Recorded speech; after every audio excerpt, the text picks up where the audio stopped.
All right, we have now gone the 40 or so miles to the west to just about where the Fire Island Inlet is. This is the Great South Bay we're looking at here. Fire Island, and on the other side of that Fire Island you're looking at is the ocean.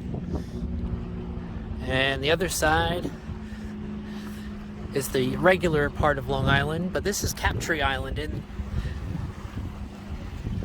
the Great South Bay. This is actually the end of the island where Jones Beach is. But Jones Beach is way down there. And the Fire Island Inlet, because of the process of the sand moving to the west, as I was saying before, coastal drift, it has moved. It used to be, the end of Fire Island used to be where that lighthouse is. When they built that lighthouse, started construction in the year 1826, that was the end of Fire Island, the western terminus. It was right on the shore. But now, Fire Island continues for another 5 miles until you reach the inlet, which you can't even see because it's so far in the distance, but it's more toward the west. We're going to head there next. That's the Robert Moses Causeway Bridge to Fire Island. But all that 5 miles was built in the last 200 or so years. It was not there before. All that is from coastal drift. All that is new geography.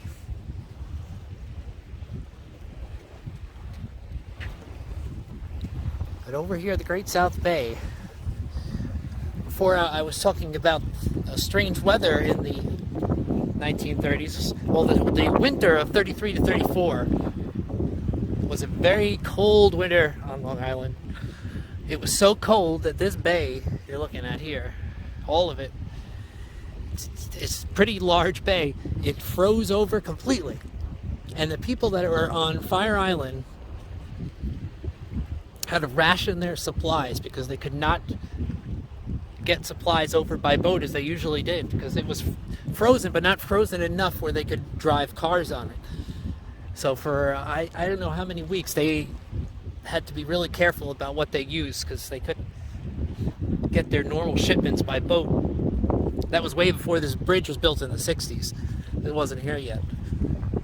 So the usual method of bringing stuff from the island to Fire Island was temporarily blocked. And right next to the lighthouse, you see a town there, that first town? Well, in the hurricane of 1938, that town was leveled. It was probably the most completely destroyed community on Fire Island. There wasn't many, but they got a really bad hit there. That was right about where the eye came ashore. And I'll show some picture of that, just how devastating it was. But now we'll head to the inlet itself next, after we say goodbye to this nice bird right here.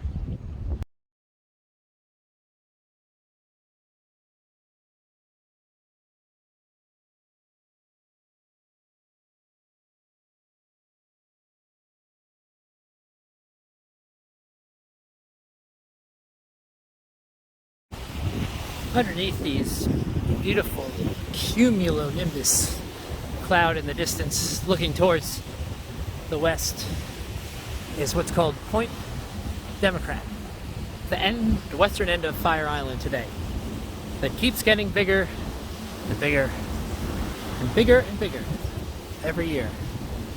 And across those dunes, in the distance, see here, where those trees are, that's the island where Jones Beach is, and Captree, where we were just at before, on the other side of the inlet. It's a very long inlet because Fire Island keeps growing, like I said. But the initial inlet was created 1683, the big storm hit. And in 1937, they did a report is saying that the inlet was getting close to closing up. It was getting more shallow, and it was getting closer and closer to Captree Island. And if they didn't put rocks down, it was going to close completely in 20 years or so. So it took a while, but finally in 1950, they decided to put these rocks here. And whatever building that used to be, I don't even know, some kind of structure there. And this was meant to slow down the buildup of sand, which it has. This beach here has all been created because these rocks have slowed it down. Where I'm standing now was the ocean in 1950. So the rocks, you can see they go all the way down pretty far. And that's where the water used to be. And it slowed it down, but it didn't stop it. As you can see in the distance, the island still keeps growing, just at a slower rate than it would have been. And it probably would have closed the whole inlet if it wasn't for these rocks being here. But the rocks have almost reached their end. Because there's the beach. And the end of the rocks not far away. And soon these rocks will be engulfed. Just like these ones are. And here's some interesting old wood posts, which used to be in the water. Not in the water anymore. They're far from it. Well, not too far. There you go. The changing landscape of Long Island. And now we have one more inlet to go. The most recent inlet created. And that is where we will end this episode. And I'll give you one last look at those beautiful clouds.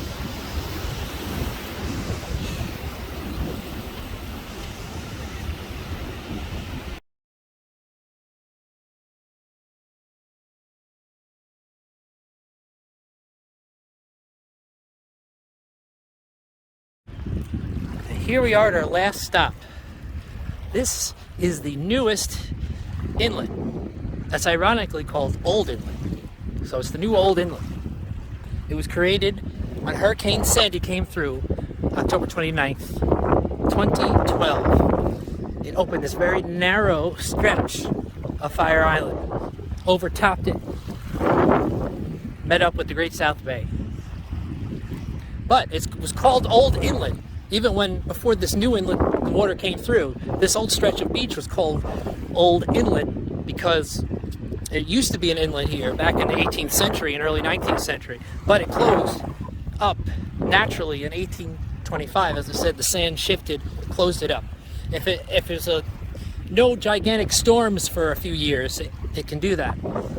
And that's what happened here. But Hurricane Sandy undid it. Undid almost 200 years of being closed up and brought it back. But it's very, very shallow. You can see the sea bottom in some parts from where I'm standing. Maybe not on this phone view, but I'll show the overhead view shortly so you can see. Some sections low tide is just a few feet deep, or maybe a foot. But yeah, this is brand new. As you see, there's no rocks here, and there's a reason for that. See, there were some people after this opened, or after Hurricane Sandy, they wanted it closed back up. But this is a part of the Fire Island National Seashore, which is a national park. And according to federal laws, a national park cannot be altered by any state or county laws unless there's an emergency or human life is at stake. They can do it, but otherwise they have to leave nature to take its course. And that's why they couldn't close this up, or they can't put rocks on it to make it permanent. It's just going to have to stay the way it is because it's in the middle of a national park. It used to be connected, one big park, now it's two. I don't even know if they have a name for this new island yet, because it used to be part of Fire Island, but now it's a new one. There we go. The water pours in, connects with the ocean. And actually, it was one benefit to that. Since the Great South Bay really only had one entrance exit from Smith's Point all the way to Robert Moses Beach. Great South Bay has been notoriously polluted, not very many fish, and since this opened, they said the quality of the Great South Bay has improved significantly. They said there's a lot more fish in the Great South Bay now than there used to be. The water's much cleaner because now it has sort of a circular flow out and in through Robert Moses for the Fire Island Inlet to this one. So there was some good consequences. But whether this will stay open, how long this will remain open, is yet to see, because if nature takes its course, it might close up again, very likely at some point. But some point could be 50 years, 100 years, who knows. But right now, we got a new inlet, one created in our generation. And I thank you for watching. I hope you found this interesting. If you did, pop the like button, subscribe, and I'd appreciate it. And stay tuned for more exciting videos coming up.